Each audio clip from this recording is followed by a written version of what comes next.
Ajari aku ikuti firman-Mu, setia dalam setiap rencana-Mu. Marilah kita masuk dalam pembacaan firman Tuhan. Yohanes 17 ayat 17. Kalau sudah dapat, saya jemput kita bangkit berdiri. Kita baca bersama-sama karena satu ayat saja, ya. Satu ayat. Demikian firman Tuhan. Kuduskanlah mereka dalam kebenaran. Firman-Mu adalah kebenaran. Amin. Tuhan Yesus memberkati. Saudara kasih dalam Tuhan, satu doa Tuhan Yesus kepada Bapa di surga, Dia katakan, kuduskanlah mereka dalam kebenaran. Firman-Mu adalah kebenaran. Jadi yang menguduskan kita, saudara, bukan kita, tetapi firman Tuhan, tetapi kebenaran itu.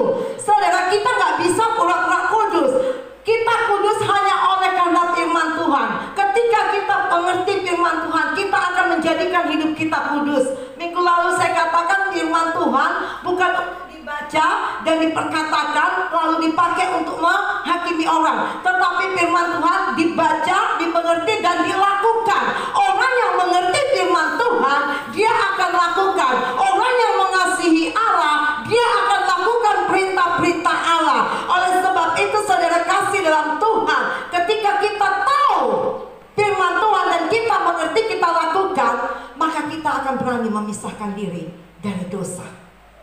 Kita akan berani memisahkan diri. Untuk apa kita dikuduskan? Untuk dipisahkan, untuk disisihkan, untuk dipisahkan dari dosa. Dan kita tidak lagi bertahan dalam dosa. Ada pemisahan itu, ya.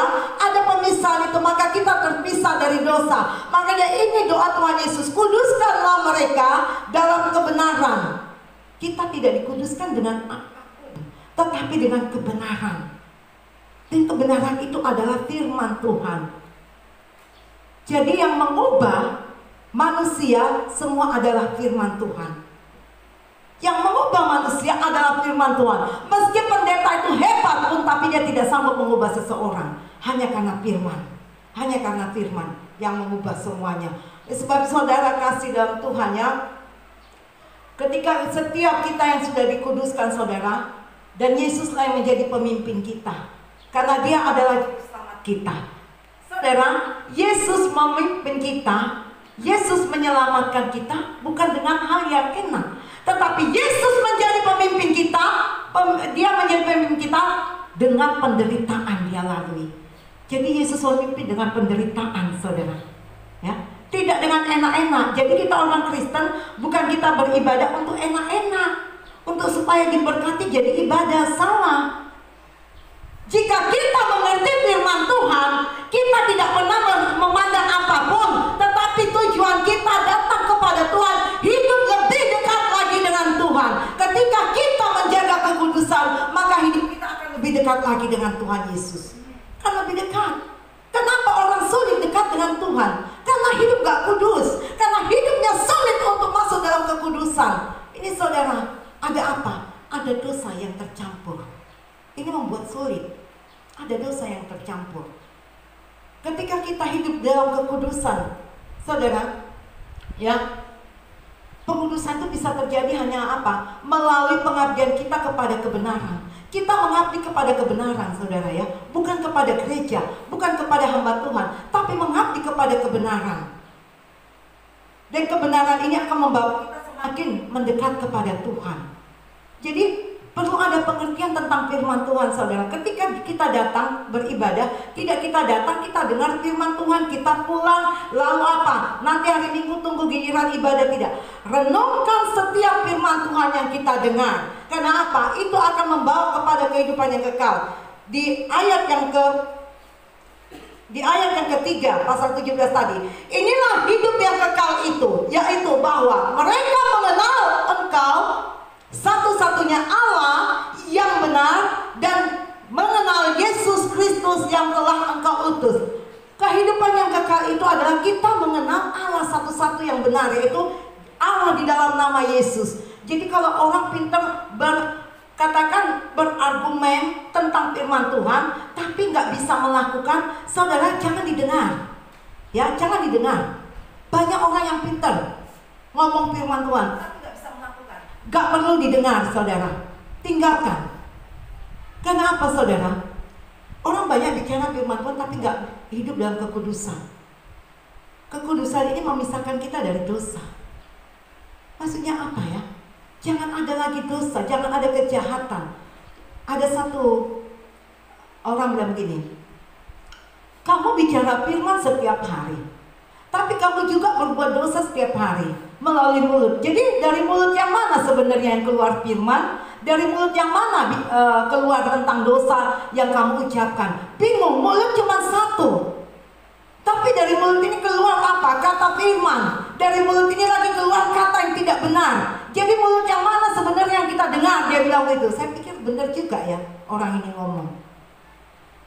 Padahal apa? Kita dikuduskan oleh firman Tuhan. Kenapa dengan firman Tuhan? Kita buka, saudara, dari Roma pasal 1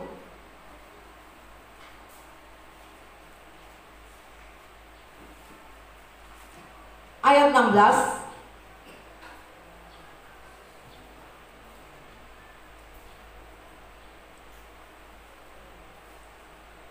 Boleh dibaca? Roma pasal 1 ayat yang ke-16.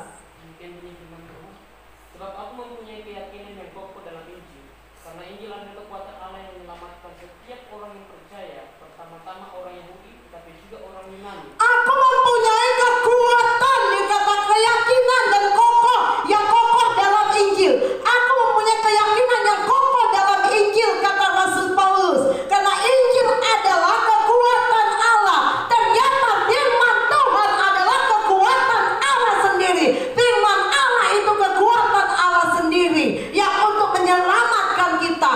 Itulah sebabnya kita dikuduskan, diselamatkan oleh firman Tuhan, bukan dengan emas dan perak, tapi oleh firman Tuhan yang mengubahkan setiap hati manusia. Dia percaya, pertama-tama dikatakan orang Yahudi, kedua orang Yunani, pertama dari kalangan orang Kristen. Tetapi lalu orang yang bukan Kristen Tuhan selamatkan. Ada hati yang mau menerima Yesus. Oleh sebab saudara, ketika kita dengar firman Tuhan perlu ada kerelaan hati. Seperti minggu lalu, ya, saya kira ada Paulus katakan orang Kristen di Berea lebih baik daripada orang Kristen di Tesalonika. Kenapa? Karena orang Kristen di Berea itu rela menerima firman Tuhan. Tuhan membutuhkan kerelaan kita untuk hidup dalam kekudusan. Hidup dalam kekudusan bukan hidup yang dipaksa-paksa, saudara, ya. Jangan didorong-dorong kayak gerobak. Hidup kudus, jangan kucing-kucingan. Gak bisa. Ya, banyak orang kucing-kucingan di belakang, saudara. Hanya, gak perlu kita seperti ini. Kita sadar bahwa kita butuh selamat. Kita sadar bahwa kita butuh kebenaran. Kita butuh hidup yang kekal. Kita butuh Yesus. Kita sadar, ya. Banyak orang yang sudah hari Minggu ibadah, nanti hari Senin kita ini, hari Minggu datang lagi minta ampun. Enggak begitu, saudara. Yesus mati satu kali untuk selamanya, amin. Satu kali untuk selamanya. Dan dia mati maka dia bisa jadi teladan. Artinya apa, saudara? Dia memberikan hidupnya maka dia bisa jadi teladan.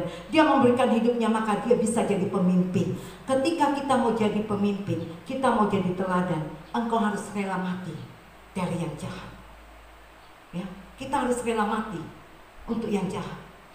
Jangan kita mati karena kejahatan, tapi kita mati dari yang jahat untuk kita bisa hidup dalam kebenaran. Lepaskan dirimu dari dosa, lepaskan dirimu dari kecemaran. Mari masuk dalam kekudusan yang Allah sudah siapkan. Jangan sia-siakan kebaikan Tuhan untuk saat ini.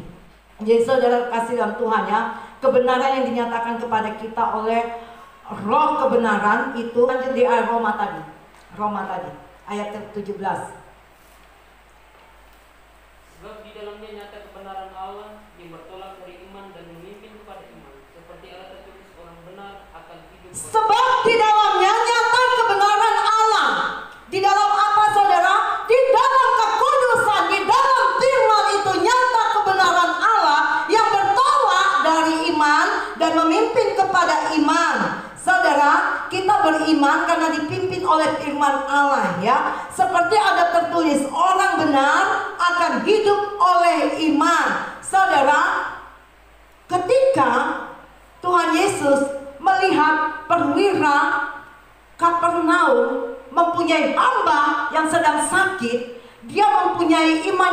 besar perwira ini. Dia katakan kepada tua-tua kota itu, karena dia mendengar Yesus ada, Yesus hadir. Lalu dia utus tua-tua kota itu pergi menghadap Yesus, temui Yesus, katakan ada di sini hambaku yang sedang sakit. Dia katakan, saudara, perwira ini bukan orang Israel, tetapi dia mengasihi orang Israel.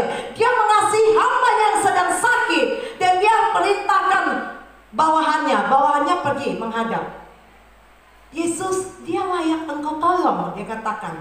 Kenapa? Dia mengasihi kami. Sebenarnya permintaan Kapernaum ini adalah untuk hambanya yang sakit ini. Bahkan perwira Kapernaum ini dia membangun rumah ibadah orang Israel, yaitu bentuk sinagog ya. Sinagog ini berbentuk kayak rumah tapi dijadikan rumah ibadah gitu. Dialah yang membangun itu. Dan dia utus tua-tua kota itu pergi temui Yesus karena dia beriman. Dia beriman meskipun dia bukan orang Israel. Ditemui dan akhirnya Yesus datang. Tapi sebelum Yesus datang dia katakan apa? Perkatakan saja, ucapkan saja katamu, jangan datang ke rumahku. Aku tidak siap menerima engkau. Dia katakan, karena aku ini hanya bawahan dan di bawahku ada lagi bawahan. Apa yang kuperintahkan itu yang akan dia lakukan. Tetapi melihat iman ini perwira ini, itu Yesus apa? Berbelas kasihan. Yesus tertarik dan menolong permintaannya, menyembuhkan hambanya karena ada iman. Tuhan bilang begini, aku belum pernah dapati iman seperti ini di antara orang Israel. Ternyata orang Kristen banyak gak beriman. Banyak juga gak beriman ya. Karena apa? Karena memandang hal yang nyata. Iman itu yang belum kita lihat saudara ya. Tapi kita akan menerimanya. Seperti tadi apa yang saya dengar, tenang, tidak apa-apa. Saya bilang, benar Tuhan, nggak apa-apa, tenang. Itu iman. Tangkap sesuatu firman Tuhan menjadi iman di dalam hatimu. Dan saya tangkap suara itu, saya imani, nggak apa-apa. Walaupun saya datang, saya lihat keadaannya beda, ya. Tetapi saya berpegang kepada apa yang saya dengar tadi. Ini iman. Pegang terus firman Tuhan, maka itu akan terjadi. Masalahnya kenapa gak terjadi? Sering kita melepaskan firman Tuhan kalau sudah menghadapi sesuatu, ya. Sering kita lepaskan. Aduh, gak mungkin, rasanya gak mungkin, begitu ya. Sering kita abaikan. Coba kita bertahan, Tuhan, aku pegang firman-Mu, aku pegang janji-Mu, imanku kepadamu Yesus. Letakkan imanmu kepada Yesus, kepada firman Tuhan. Ini saudara, jadi di sini dikatakannya bahwa orang benar akan hidup oleh iman. Karena iman saja. Tadi saya tenang-tenang saja karena saya sudah dengar. Tapi begitu lihat, Tuhan jangan goyang ya Tuhan, jangan goyang. Karena sudah kayak gak mungkin, sendirian lagi. Sendirian tergeletak begitu saya lihat. Lu bagaimana ini Tuhan? Saya gitu. Tapi saya mulai berdoa. Saya berdoa. Walaupun saya sudah pegang dingin, tetapi kok Tuhan, aku tahu di dalam mustahil bagimu. Hati saya berbicara dan saya berdoa sungguh-sungguh saudara. Inilah supaya kita dipimpin oleh iman kita. Tuhan rindu mendapati iman ada di dalam kehidupan kita saudara. Bukan karena kita pintar tahu firman Tuhan. Ketika engkau berani pegang firman Tuhan, satu saja engkau pegang dan ini engkau lakukan, ini akan bertumbuh dan membuat engkau semakin percaya lebih banyak lagi. Kita buka dari Yohanes pasal yang ke-14 ayat yang ke-17. Mungkin firman Tuhan Yohanes 14 ayat 17, yaitu roh kebenaran, dunia tidak dapat menerima dia, sebab dunia tidak melihat dia dan tidak mengenal dia. Tetapi kamu mengenal dia, sebab dia menyertai kamu dan akan diam di dalam kamu. Nah, tadi dikatakan yang dinyatakan kepada kita oleh roh kebenaran itu, yaitu roh kebenaran. Dunia tidak dapat menerima dia, sebab dunia tidak melihat dia dan tidak mengenal dia. Saudara, dunia tidak dapat melihat kebenaran yang ada pada kita karena dia tidak mengenal kebenaran itu. Tetapi kamu mengenal kebenaran itu dan kebenaran itu ada padamu.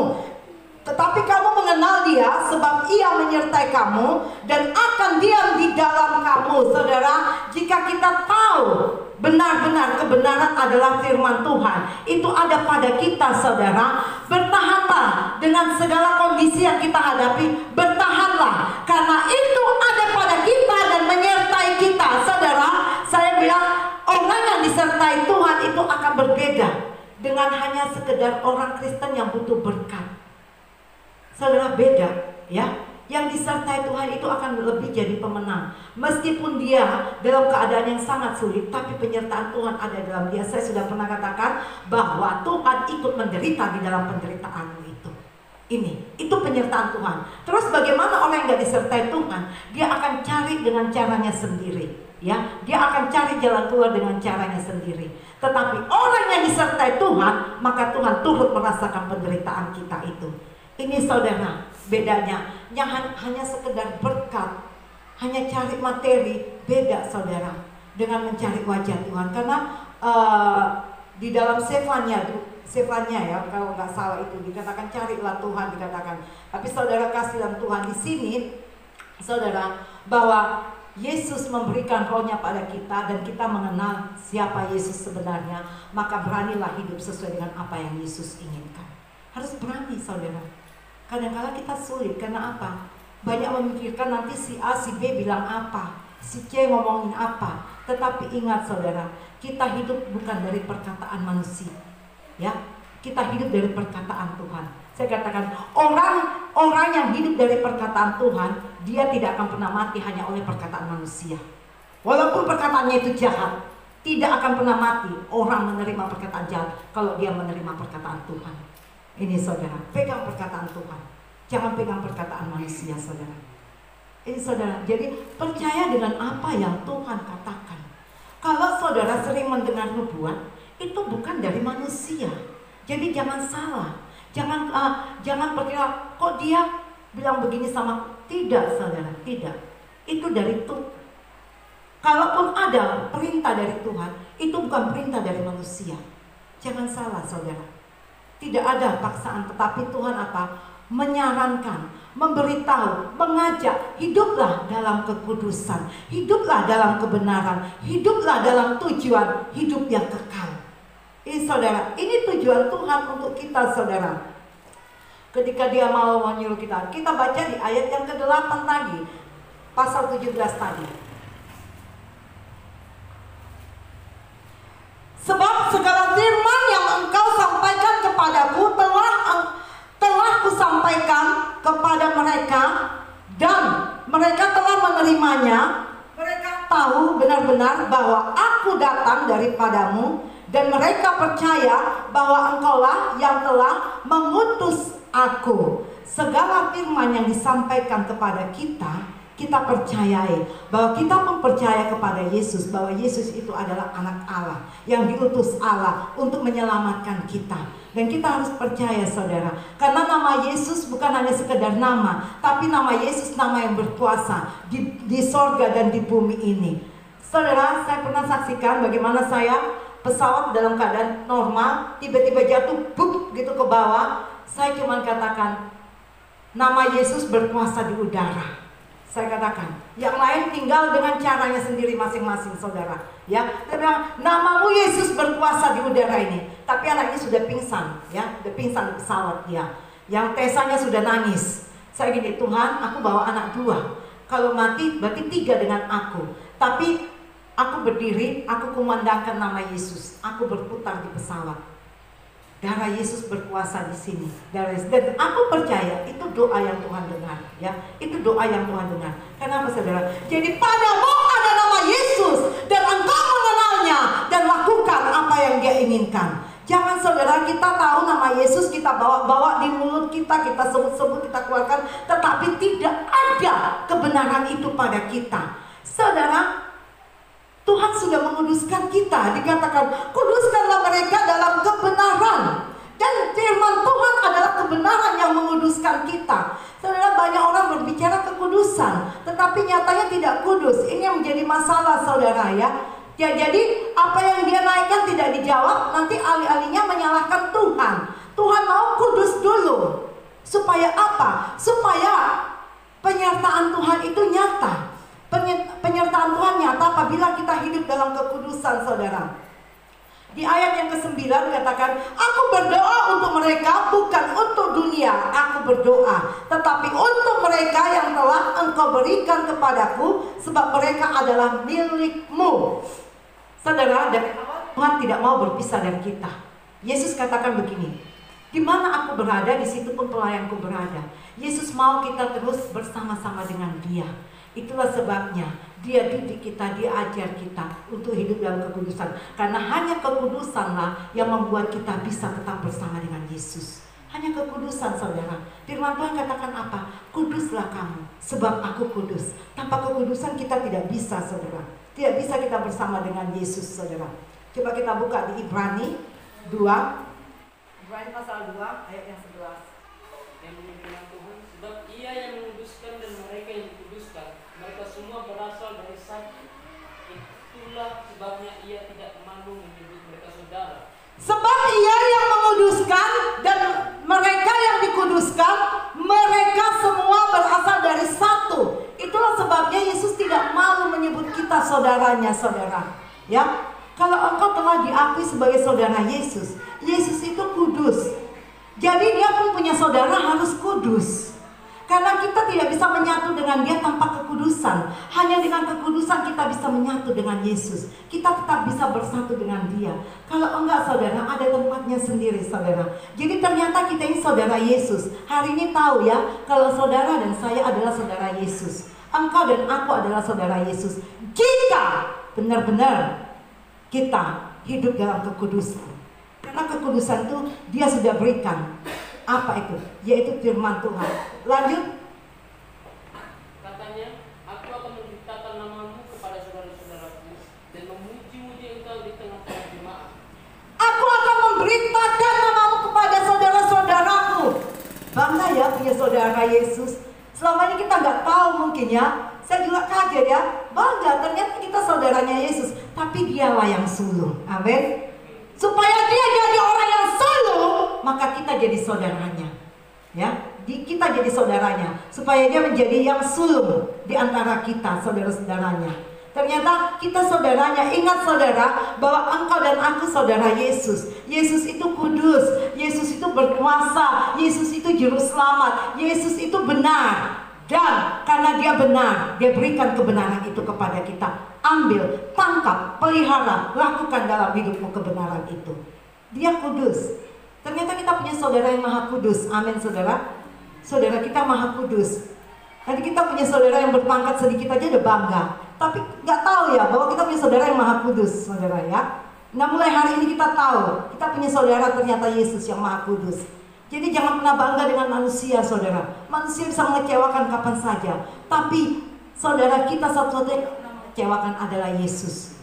Berbahagialah hari ini engkau dinyatakan sebagai saudaranya Yesus. Jadi jagalah kekudusan. Lanjut. Dan lagi aku akan menaruh kepercayaan kepadanya, dan lagi sesungguhnya inilah aku dan anak-anak yang telah diberikan Allah kepadaku. Dan lagi, dan lagi, dan lagi. Dan lagi aku akan menaruh kepercayaan kepadanya. Dan lagi, pertama udah kepercayaan. Dan lagi sesungguhnya inilah aku dan anak-anak yang telah diberikan Allah kepadaku. Saudara, selain jadi saudaranya, menjadi orang kepercayaannya.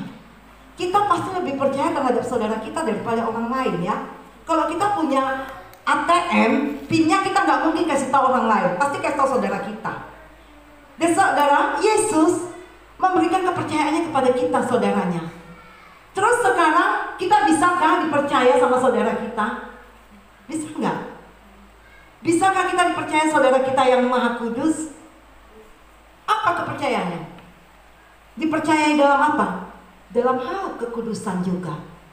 Ya, kalau Dia kudus, sehingga Dia menjadikan kita saudaranya dan Dia percayakan apa yang dipercayakan kekudusan, supaya kita hidup dalam kekudusan. Karena Dia kudus, diberikan kepercayaan, saudara. Ya, kalau kita dipercaya sama manusia yang terpandang aja luar biasa bangganya. Tapi saudara sadari hari ini ya, saudara sudah mendengar firman Tuhan, Yesus mempercayai kita. Yesus memberikan kepercayaan kepada kita. Ini yang perlu kita renungkan.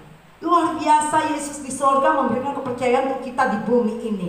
Jauh nggak? Sorga nggak tahu di mana. Bisa nggak kita capai? Bisa. Dengan apa? Kekudusan, kebenaran. Ini saudara, luar biasa ternyata firman Tuhan. Bahwa Tuhan itu memberikan kepercayaan bagi kita. Kita dipercaya. Sekarang bisa nggak dipercayai kita ini oleh saudara kita? Bisa nggak? Ya kita tahu sendiri apa yang kita lakukan, saudara. Kita tahu apa yang kita lakukan. Kalau mau jadi saudaranya Yesus, harus melakukan kehendak Yesus, harus bisa dipercaya Yesus. Ini saudara, memberikan kepercayaan luar biasa saudara ya. Ya, karena itu saudara, untuk kita bisa bersatu dengan Dia saudara, ayo kita hidup dalam kekudusan. Yesus yang memimpin kita ya kepada keselamatan dan kekudusan, dengan penderitaan Dia memimpin kita. Tidak dengan enak-enak, Dia menderita dulu saudara. Untuk bisa menjadi pemimpin kita, Dia menderita.